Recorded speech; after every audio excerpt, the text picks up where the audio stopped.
पाकिस्तान में संकट कोई नई बात नहीं है। आज़ादी के बाद से ये देश कभी राजनीतिक अस्थिरता से जूझता रहा, कभी आतंकवाद से, कभी आर्थिक बदहाली से और कभी सेना सरकार के टकराव से। लेकिन आज हालात पहले जैसे नहीं हैं। पहले पाकिस्तान एक समय में एक बड़े संकट का सामना करता था, जबकि आज उसकी लगभग हर फॉल्ट लाइन यानी कमजोरी एक साथ खुल चुकी है।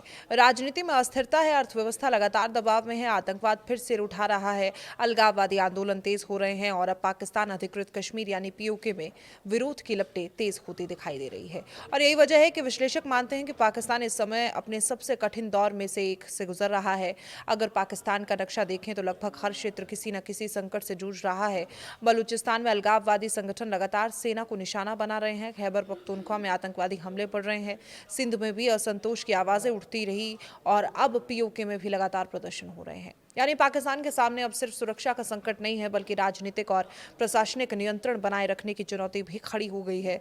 इन सब में सबसे ज्यादा चिंता पाकिस्तान को पीओके में हो रहे विरोध प्रदर्शनों की है। इसकी वजह सिर्फ सड़क पर उतरते लोग नहीं, बल्कि इससे पाकिस्तान की वो पूरी कहानी कमजोर पड़ती है जिसे वो दशकों से दुनिया के सामने पेश करता आया। पाकिस्तान हमेशा ये दावा करता रहा है कि वो कश्मीरियों के अधिकारियों और उनकी आज़ादी की लड़ाई का सबसे बड़ा समर्थक है, लेकिन जब उसी के नियंत्रण वाले इलाकों में लोग के खिलाफ प्रदर्शन करने लगे तो ये सवाल उठना स्वाभाविक हो जाता है कि आखिर वहां के लोग किस बात से नाराज हैं। पीओके का एक और पहलू भी पाकिस्तान के लिए बेहद महत्वपूर्ण रहा है। यहां रहने वाले मीरपुर समुदाय के लाखों लोग ब्रिटेन समेत यूरोप के कई देशों में बसे हुए हैं। पाकिस्तान लंबे समय से इस डायस्पोरा का इस्तेमाल अंतर्राष्ट्रीय मंचों पर कश्मीर के मुद्दे उठाने को लेकर करता रहा, लेकिन अब जब पीओके में विरोध प्रदर्शन हो रहे हैं तो उनकी गूंज ब्रिटेन और दूसरे देशों तक भी पहुंच रही है। इससे पाकिस्तान की कूटनीतिक स्थिति पर भी असर पड़ सकता है। अब सवाल है कि आखिर पीओके में लोग नाराज क्यों हैं? क्या वो अचानक भारत के समर्थन में आ गए हैं? क्या ये कोई वैचारिक बदलाव है? इसका जवाब उतना सीधा नहीं है। उपलब्ध रिपोर्टों और विश्लेषणों के अनुसार इस प्रदर्शनों की मुख्य वजह स्थानीय आर्थिक, प्रशासनिक और राजनीतिक शिकायतें। बड़ी संख्या में प्रदर्शनकारी आरोप लगाते हैं कि उन्हें विकास, रोजगार, बिजली, बुनियादी सुविधाएं और राजनीतिक अधिकारों के मामले में लगातार नजरअंदाज किया गया।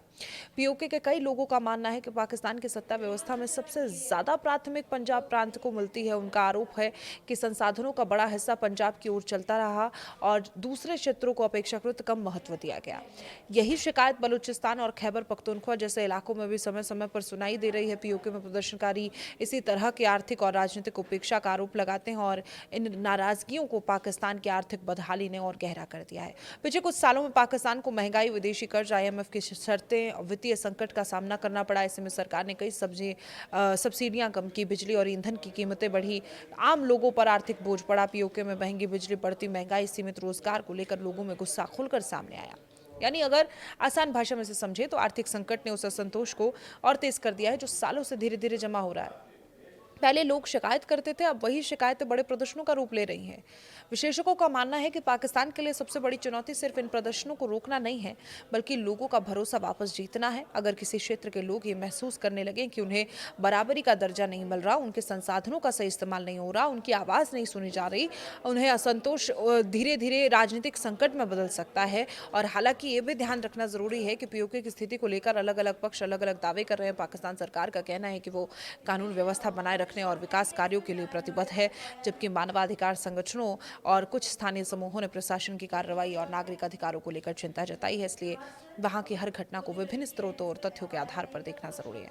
फिलहाल इतना जरूर कहा जा सकता है कि पाकिस्तान इस समय केवल आर्थिक संकट या राजनीतिक अस्थिरता से नहीं, बल्कि कई मोर्चों पर एक साथ दबाव झेल रहा है। बलूचिस्तान से लेकर खैबर पख्तूनख्वा और पीओके तक बढ़ता असंतोष इस बात का संकेत है कि देश के भीतर मौजूद कई पुराने सवाल अब पहले से कहीं ज्यादा तेज होकर सामने आ रहे हैं।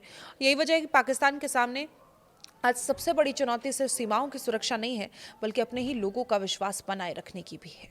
आपका इस खबर पर क्या मानना है? कमेंट बॉक्स में जरूर बताएं। चैनल को सब्सक्राइब करें। नमस्कार।